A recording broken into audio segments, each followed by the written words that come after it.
Night patrols move quietly through southern streets as porch lights click off. Men check watches, 10 doorways, gripping rifles wrapped in cloth. Children peer from windows as footsteps pass, then vanish into darkness. Cars slow near corners, engine idling, headlights cutting across tense faces. A whistle sounds, once and twice, signaling danger approaching from the east. The patrol scatters, melting behind houses, weapons hidden beneath coats. Police cruisers roll past, windows down, radios, murmuring coded warnings. Nothing happens, yet everyone knows something already has. Earlier, daylight crowds gathered outside a rural courthouse, fists clenched. A sheriff blocks the steps, thumb hooked casually into his holster. Petitioners stand firm, papers shaking slightly, refusing to step back. A deputy smirks, tapping a baton against his palm. Someone in the crowd locks eyes with him and refuses to blink. The standoff stretches, sweat running, cameras clicking, nerves tightening. The doors never open, but nobody leaves either. Word spreads quickly through kitchens, barbershops, and church basements that night. Meetings form without flyers, without permits, without permission. Folding.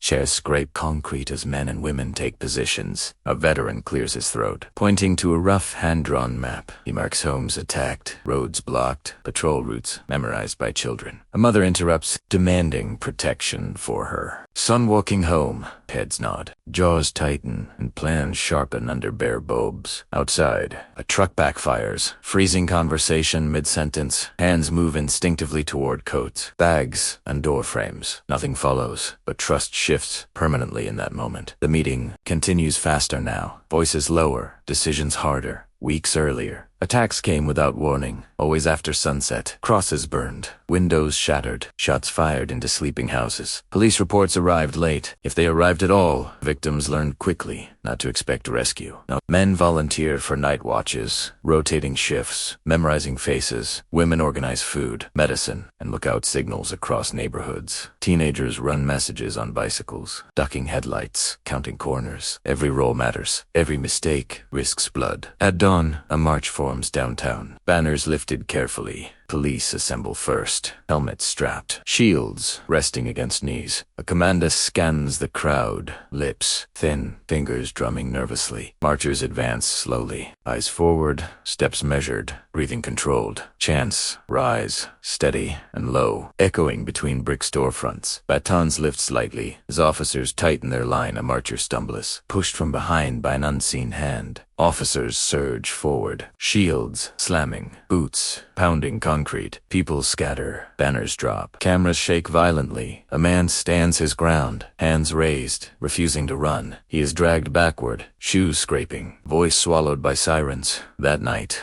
meetings grow. Angrier, less patient with restraint. A younger organizer slams his fist against the table. He demands protection now, not promises from distant courts. An elder responds calmly, warning about consequences already approaching. Silence hangs as both arguments. Land, heavy and unresolved. News travels beyond town limits, reaching cities already watching closely. Cornalist Aribe, notebooks ready, hungry for conflict. They film armed patrols, exiting churches, faces stern, movements disciplined. Questions fly, but answers remain short, carefully chosen. Officials issue statements urging calm, while quietly requesting reinforcements. State troopers appear days later, uniforms unfamiliar, postura agresiva. They set up roadblocks, stopping cars and questioning drivers at length. Patrol members pulled aside, searched, and released without apology. Eyes meet across the checkpoint, recognition hardening into defiance. Inside a small house, leaders debate expanding patrol coverage. Maps change, routes adjust, risks multiply. With every decision, a phone rings, delivering warnings from a sympathetic clerk downtown. Paperwork moves faster now. Permits are denied,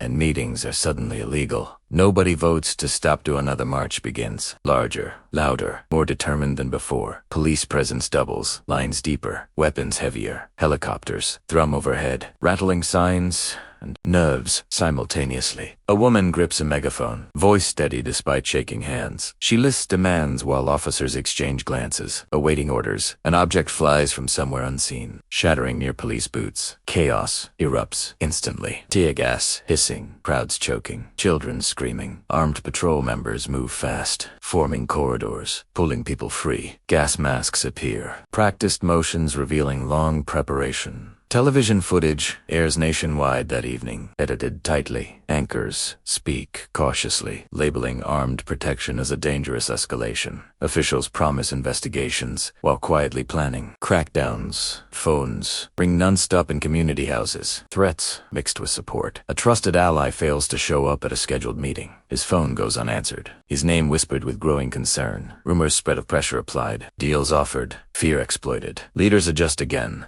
assuming every plan might already be compromised. Police raids begin before dawn. Doors kicked, warrants waved briefly. Weapons are seized, names recorded, and warnings delivered with smiles. Neighbors watch silently as trucks roll away loaded with confiscated gear. That night's patrol walks, unarmed, tension sharpened by vulnerability. Despite losses, people return to the streets, slower but unbroken. Eyes scan rooftops, hands signal quietly. Trust rebuilt, minute by minute. Authority tightens its grip, mistaking restraint for weakness. The line between protection and provocation blurs under constant pressure. As night falls again, patrols step out, fewer but resolute. Sirens echo, closer this time, louder. Motherfreaking, someone whispers that tomorrow will be worse. Nobody disagrees, and nobody turns back. Sirens arrive before sunrise, stacking echoes against sleeping houses. Floodlights snap on bleaching front yards and startled faces. Boots pound steps as fists, hammered doors without warning. Mother pulls children close as wood splinters inward violently. Men are forced outside barefoot, hands raised, eyes burning with disbelief. State troopers fan out,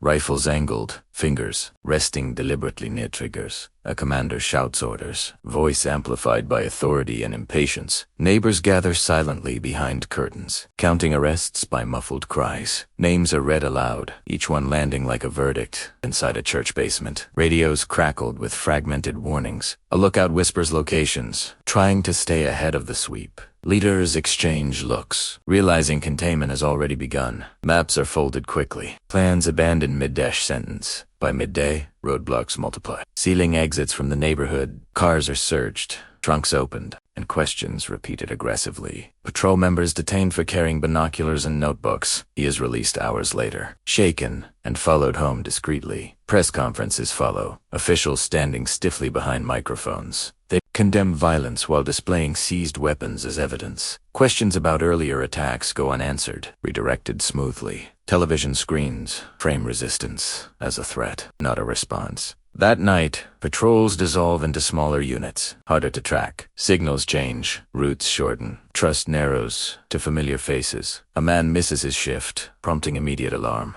His house is dark. Tedora hard, the furniture overturned inside. Someone finds his jacket near the woods, soaked and empty. No sirens announce what happened. Only rumors spread fast. Meetings grow shorter now. Urgency replacing debate entirely. A younger organizer argues for public withdrawal, protecting families first. An elder counters quietly. Warning retreat invites deeper intrusion boat under cost. Neither sees safety ahead. Federal agents appear soon after. Suits replacing uniforms. Smiles replacing threats. They request interviews, cooperation, and information about outside agitators. Refusals, unnoted carefully. Pens scratching with quiet intent. One agent lingers after meetings, memorizing faces deliberately. Bank accounts are frozen without explanation, and bills are left unpaid. A grocery organizer watches shelves empty. Faster than race stocks arrive. Supporters hesitate, weighing help against personal risk. Fear moves faster now than solidarity. Schools tighten rules, questioning children about their parents' activities. A teacher lowers her voice, warning a student gently. That evening, patrols escorted kids home despite shrinking numbers. Another march forms unexpectedly, smaller but defiant. Police outnumber. Demonstrators 3-1 this time. Barricades block streets, forcing crowds into narrow corridors. Chants echo briefly before megaphones order dispersal. A man refuses, standing alone at the front line. Officers advance immediately, shields pressing him backward. He stumbles, recovers, then disappears beneath. Helmets and arms, gas spreads quickly. Rolling low across asphalt, patrol members pull people through side alleys under fire. Shots crack overhead, ricocheting off brick walls. Nobody can tell who fired first by morning. Arrests dominate headlines nationwide.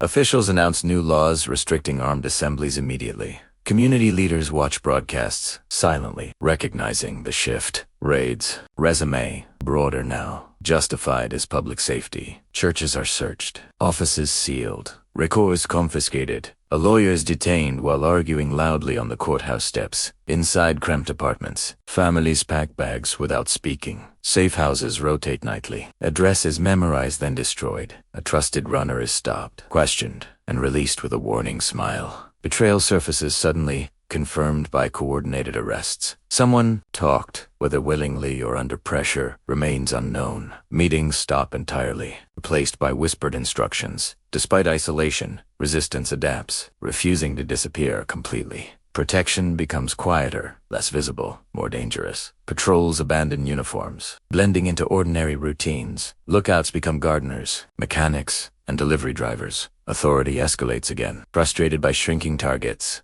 Curfews are announced, enforced selectively, and harshly. A man is beaten for missing identification after dark. Witnesses scatter, knowing intervention invites immediate punishment. Funerals multiply, some public, others deliberately unannounced. Mourners exchange information beside open graves. Grief hardens into resolve without speeches or slogans. National leaders distance themselves publicly, privately applauding the order. Restored funding flows to enforcement. Agencies, not affected communities. Court challenges stall indefinitely, buried under procedural delay. A final coordinated sweep targets remaining organizers. Simultaneously, doors fall across multiple neighborhoods within minutes. Phones go silent, radios abandoned, networks severed. Yet somewhere, a patrol still walks, unrecorded and unnamed. They move cautiously, protecting homes without banners or chants. Children sleep safer tonight, though danger lingers nearby. The oppression tightens, believing resistance is finally contained. It does not see what remains unseen.